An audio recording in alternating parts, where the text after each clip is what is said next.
Hey, what's up, y'all? It's me, Nate Almighty, and I'm here with another Power Theory video and a ghetto reaction. We will be reacting today to Alejandro Gonzalez YouTube channel, and the title of his video is Ghost is Watching Tariq, Part 3. Let's see what the brother got to say. Go ahead, like, share, comment, subscribe if you're new here. Without further ado, let's get to it.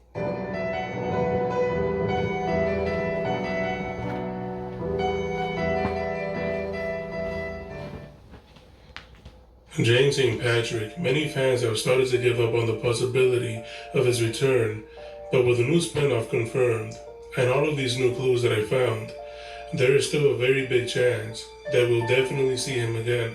But in order for all to make sense, shout out to Alejandro Gonzalez, man. He's still on that cliff. He's still on that hill. I'm still on that hill.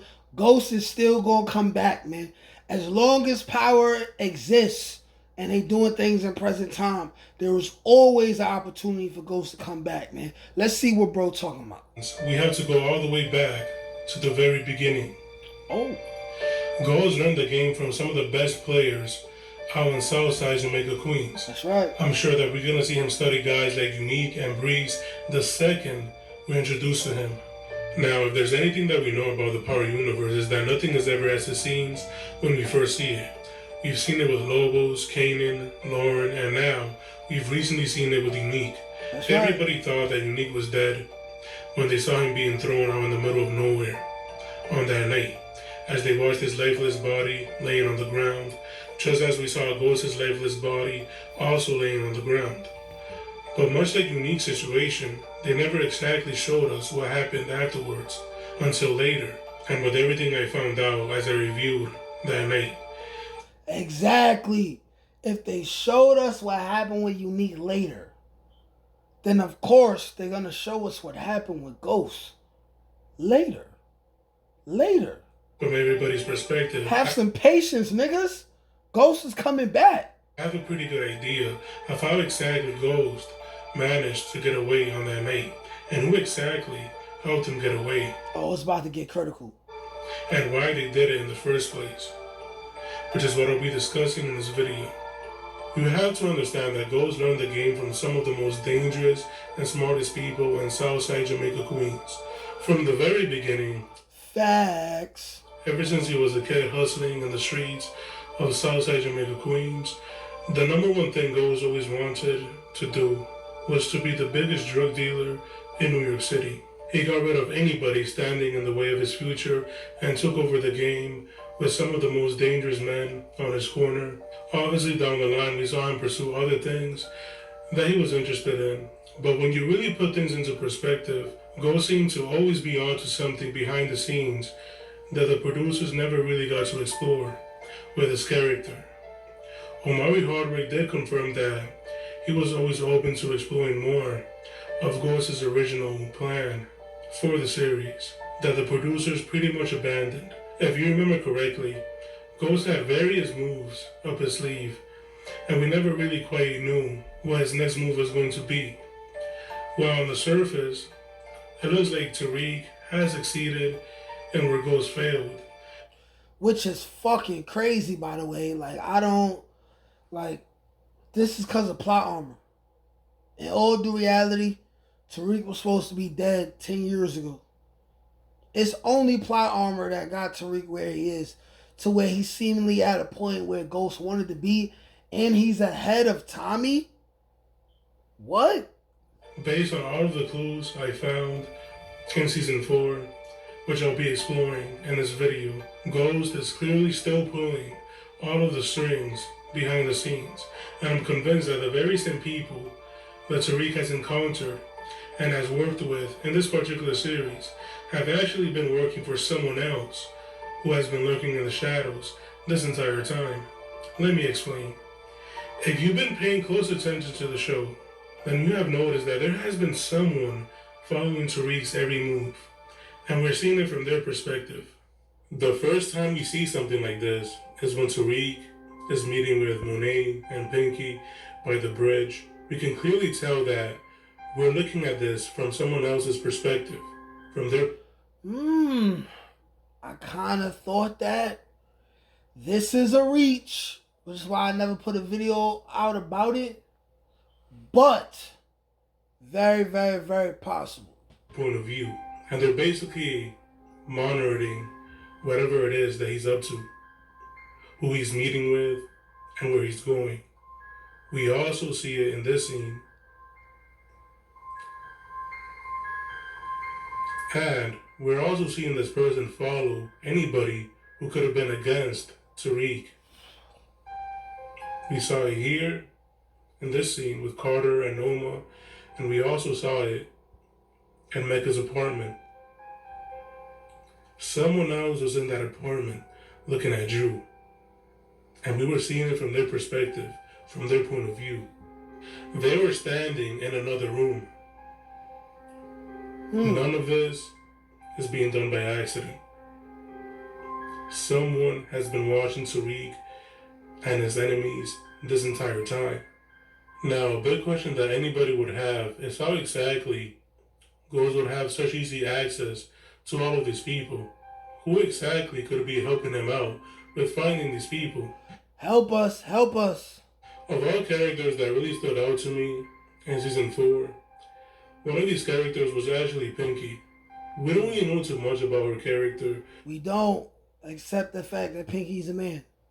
Or where she came from. She was just there, and they never really showed too much about her or her background. Why did they never, ever, ever give us an introduction into who Pinky is or the introduction of Tariq meeting Pinky? That is a very, very, very valid question.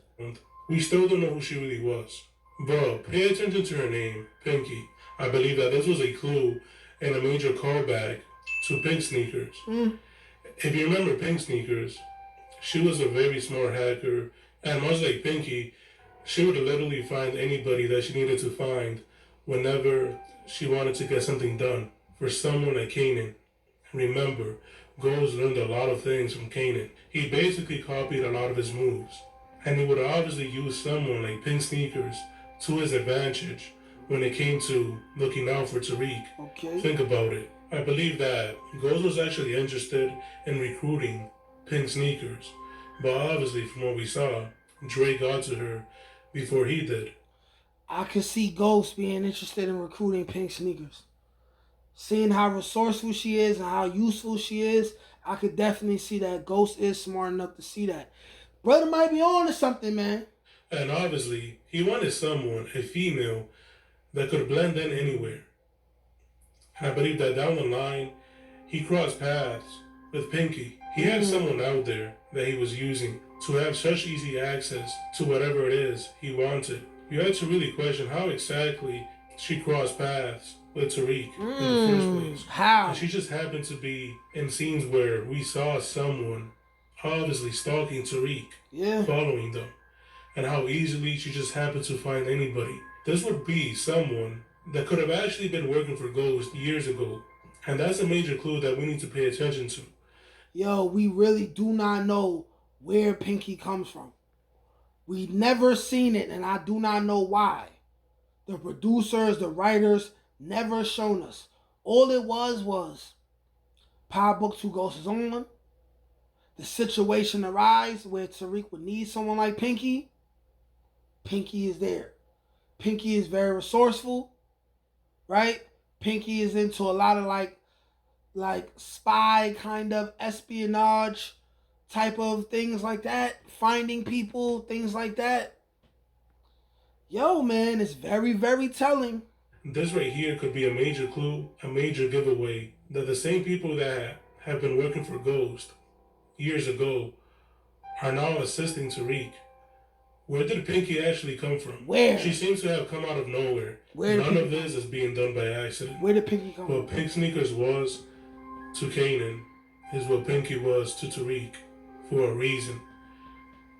And she basically came out of nowhere. Someone sent her to assist Tariq. That's true. From Ghost's perspective, Tariq basically got rid of a common enemy. If Ghost and Tommy just happened to be in New York, Noma would have still been a problem for them. She was trying to take over New York City, and Tariq just happened to wipe out a common enemy That's that they true. would have obviously had a problem with down the line. She was trying to have the same amount of power that her family had overseas in the States. And I believe that New York was only the beginning for her. Facts. So now that Tariq got her out of the way, this is obviously something that would have left an impression on Ghost and Tommy, which could explain why Tariq is now getting this phone call and why he believes that Tariq is now in the right position to actually help him out with whatever it is that he's calling him for. Now, many people would question why exactly would Ghost want to do this? Why would he be trying to monitor whatever it is that Tariq is up to and follow him wherever he goes? Because he's Ghost, and he wants to follow his son and keep control of Tariq's life still. And also he has to watch Tariq because he knows Tariq is going to have easy access to Yaz. And he wants to keep Tariq in the game as separate and as far away from Yaz as possible. On his enemies. It's obviously to protect him and to make sure that he doesn't fail from achieving the plans that he set himself out to achieve in this series. Because this position that Tariq is now in is something that Ghost and Tommy could actually take advantage of at the moment and help it work out in their favor. Let me explain. Obviously, Tariq's journey in the drug game is only beginning at... Boom. We gonna end it right there. Y'all let me know what y'all think. Like, share, comment, subscribe. Peace. Can't teach that shit, nigga. Come on. That's God gifted. That's touch my ink. That's on the dome, nigga.